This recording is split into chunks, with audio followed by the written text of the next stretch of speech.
이 우리 최성 후보도 계세요. 자꾸 우리 분이 세 분만 계시다고 몇 번 얘기해서 제가 한번 지적을 할까 하다가 그냥 넘어갔는데 최성 고양시장을 하고 계시고 17대 때 국회의원을 하셨습니다.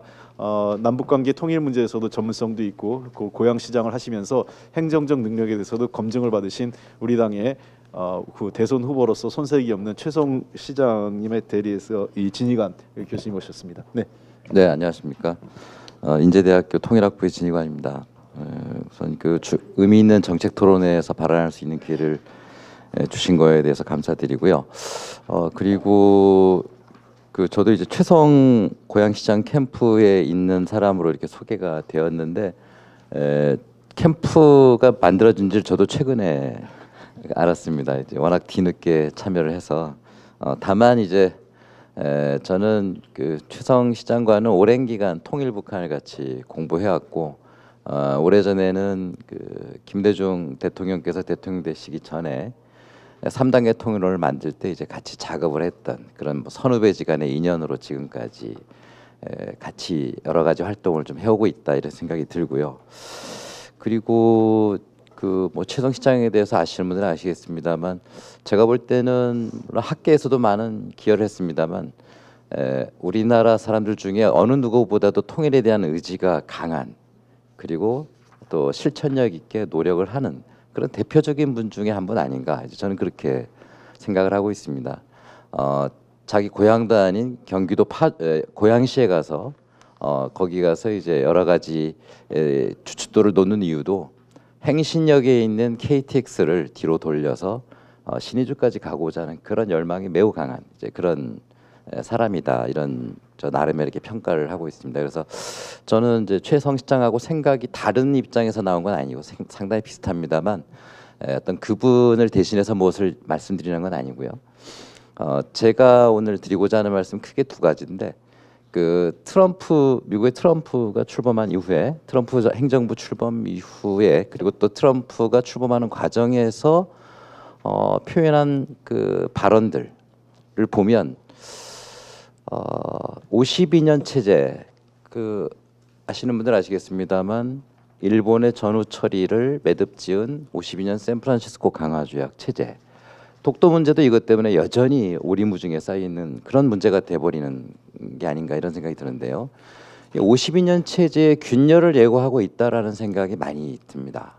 그 이유는 52년 체제의 요점은 일본을 패전국으로서 배상을 요구하고 책임을 지게 하는 데 있었던 것이 아니라 일본으로 하여금 어떤 소련의 공산당의 세력 확산을 동아시아에서 일본을 중심으로 막아 나가고자 하는 그런 미국과 연합국의 의지가 매우 강한 그런 의미가 있는 게 이제 52년 체제 샌프란시스코 강화조약이다 이렇게 볼 수 있을 것 같습니다. 근데 그렇게 본다면 이미 90년에 소련은 해체되었고 그렇다고 한다면 52년 체제는 사실상 변화를 겪어야 되는데 겪지 못했죠. 중대한 이유는 바로 북한의 핵 문제가 불거졌기 때문에 52년 체제는 체질 개선을 하지 못한 채로 지금까지 왔다. 그래서 약 65년이 지금 흘렀습니다. 그래서 우리 박명희 교수님께서 여러 가지 지금 시기적인 의미들을 많이 앞에 설명해 주셔서 저도 자각하는 계기가 됐는데 저는 최근에 어쨌든 이 52년 체제의 중대한 어떤 균열이 지금 나타나는 거 아니냐. 왜 그러냐 하면 트럼프의 이야기를 다 아시겠습니다만 한국에게는 방위비를 더 분담해야 된다라고 얘기하고 있죠. 따지고 보면 할 얘기가 무지 많습니다. 미국이 주한미군을 주둔하는 여러 가지 이유는 우리 한미동맹으로서의 서로의 어떤 군사적 협력이 필요했기 때문에도 있지만 미국 스스로의 많은 어떤 국가적인 이해관계가 걸려 있는 그런 문제이죠. 그리고 일본에 대해서 뭐라 그랬냐면 환율 조작국이라고 했습니다. 굉장히 강력한 표현들도 서슴없이 쓰고 있는데 즉 일본을 통해서 동아시아 질서를 꾸려 나가려고 하는 이런 미국의 그동안의 어떤 이해관계와 배치되는 이런 표현들이 서슴없이 나오고 있다. 자, 이 이야기는 트럼프 시대에 와서 과거 52년 체제가 의도했던 이런 것들이 어떤 균열을 보이는 게 아니냐. 이게 이제 저의 해석입니다. 그런데 문제는 그럴 경우에 그럼 52년 체제는 소련이 붕괴됐을 때 이미 변화했어야 되는데 변화하지 못한 이유를 아까 북한의 핵 문제를 이제 들고 말씀드렸는데 그럼 북한을 그럼 변화할 수 있는 것이냐? 어떻게 그럼 이게 변화가 된다면 50년 체제도 변화할 텐데. 근데 문제는 2017년 대선이 정권 교체 가능성이 그 어느 때보다 지금 높아지고 있다라는데 이제 주목할 수밖에 없는 것 같습니다. 그리고 정권 교체가 될 경우에 남북 관계는 정말 변곡점을 맞이할 수 있는 아까 추 대표님 말씀하셨지만 남북 관계도 엄청난 변곡점을 맞이할 수밖에 없는 이런 상황이 올 가능성이 높다 이렇게 보여집니다. 물론 거기에는 해결해야 될 과제가 남아 있습니다. 그 북한의 핵 문제와 도발적 행동들을 어떻게 막아낼 것인가 하는 그런 중대한 문제가 있죠. 물론 이거는 여러 가지 어려움이 있습니다. 북한이 이미 2013년 3월에 당 전원회의를 통해서 핵무력과 경제건설 병진 노선을 당 노선으로 천명을 했고 그걸 바탕으로 해서 수소탄 개발을 지속적으로 해오면서 지난해에는 2차례 핵실험까지 했습니다. 아울러서 미사일도 사거리에 따라 각각 1,300km짜리, 3,500km짜리 그보다 더 장거리 미사일들을 계속 지금 개발해 나가고 있고 도발적 행동은 끝이지 않고 있습니다. 이런 상황에서 과연 남북 관계가 어떠한 해법을 찾아 나갈 수 있는 것이냐 매우 어려운 점은 사실입니다. 그러나 중요한 거는 지금 현재 그 우리 정부가 지금 박근혜 정부, 이명박 정부도 매우 비슷했습니다만 박근혜 정부는 북한하고 대화를 초기에는 했습니다만 2013년 이후에는 거의 대화를 하지 않고 있죠. 그리고 지난해에 유엔 안보리 결의안 22705 이후에 23215까지 나왔습니다만 22705 나왔을 때 그 우리 정부의 입장이 뭐였냐면 그 결의안 얘기를 왜 말씀드리냐면 결의안에는 북한을 제재하도록 하는 내용이 상당 부분 담겨 있습니다만 제재만이 아니라 솔루션도 담겨 있죠. 그게 22705에는 48항 49항에 있고 그다음에 23215에는 47항 48항에 보면 솔루션이 들어가 있습니다. 그 솔루션은 대화입니다. 대화를 통해서 해결하도록 되어 있죠. 솔루션스로 다이얼로그라는 말이 거기 들어가 있죠. 그 외에도 육자회담 참가국들이 서로 상호 존중하고 경제 협력을 하도록 하는 9.19 공동성명의 그 뜻을 존중한다라는 내용들을 담고 있습니다. 그래서 우리 정부에 대해서 당시 그 언론 측에서 이제 질문을 했죠. 왜 대화를 하지 않느냐 북한하고. 그때 우리 정부의 입장은 그렇습니다. 북한이 진정성 있는 자세를 취하지 않고 있기 때문에 대화를 할 수 없다. 이렇게 얘기를 했죠.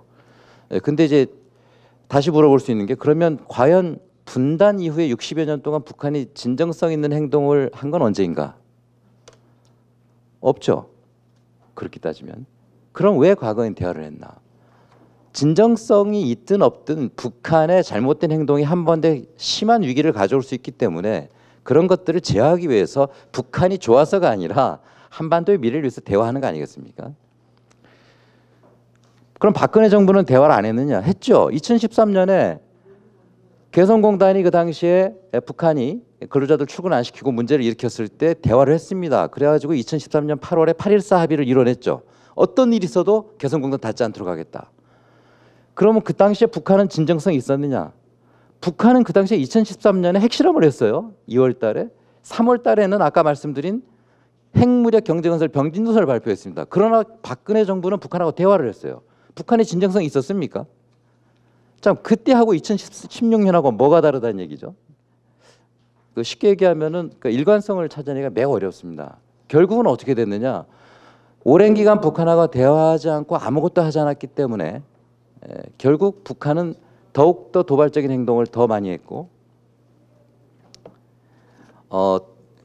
남북 관계는 지금 최악의 상태로 가 있는 게 아니냐 이렇게 볼 수 있는 것 같습니다. 그렇다고 한다면 북한의 이런 문제들을 해결하기 위해서는 북한하고 대화하는 것이 무엇보다 시급하다 이렇게 생각이 되고요. 그래서 향후에 차기 정부가 해야 될 여러 가지가 있는데 가장 중요한 것은 과거 김대중 노무현 정부가 했던 약속 6.15와 14선언을 조속히 이행하는 그런 노력이 급선무가 되어야 된다. 물론 그 내용 중에 수정해야 될 게 있다면 그건 대화를 통해서 수정하면 되겠죠. 그러나 어떻게 이행할 것인가 하는 게 가장 급선무가 돼야 되고 두 번째는 중단된 사업들 남북경협, 개성공단, 이산가족 상봉 이런 것들이 빨리 조속히 재개돼야 된다. 그다음에 세 번째는 북한의 그 막대한 지하자원 개발 이런 것들을 같이 빨리 서둘러 나가야 된다. 이것은 지금 공개 안 됐습니다만 2007년도에 세 차례에 걸쳐서 북한의 조사단이 다녀왔죠. 그 조사단의 마지막 보고서는 공개 안 돼 있습니다. 그러나 그 보고서는 매우 좋은 어떤 평가가 나온 것으로 담당자를 통해서 이제 제가 들은 바가 있는데요.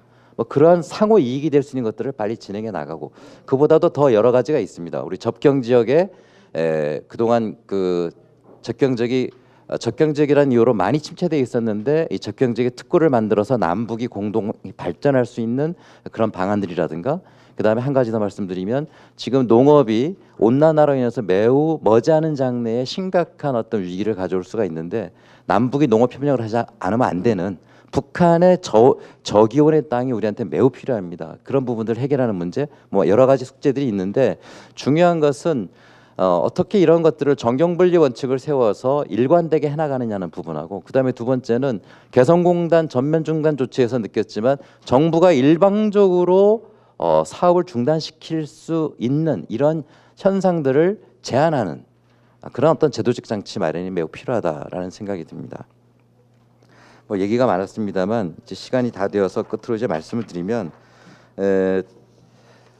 지금 그 트럼프 그 정부 이후에 지금 동북아 질서가 그 지각 변동을 요동칠 것으로 좀 예상되고 있는데 이 시기에 우리 정부가 과연 한반도 문제, 즉 남북 문제를 어떻게 풀어나가냐 매우 중요한 그런 시점이 있다. 그래서 차기 정부는 여러 가지 개혁 과제들이 많이 있습니다만 그동안 그 막혀있던 한반도 문제를 어떻게 지혜롭게 풀어나가느냐 따라서 2017년 대선은 어떤 정치 교체, 정권 교체만의 그 문제가 아니라 이 동아시아 질서의 재편을 예고하고 있다는 점에서 민주당이 많은 그 고민들을 갖고 나가야 되지 않느냐 이런 생각이 들었습니다. 이상 제 토론을 마치겠습니다. 감사합니다. 네, 감사합니다.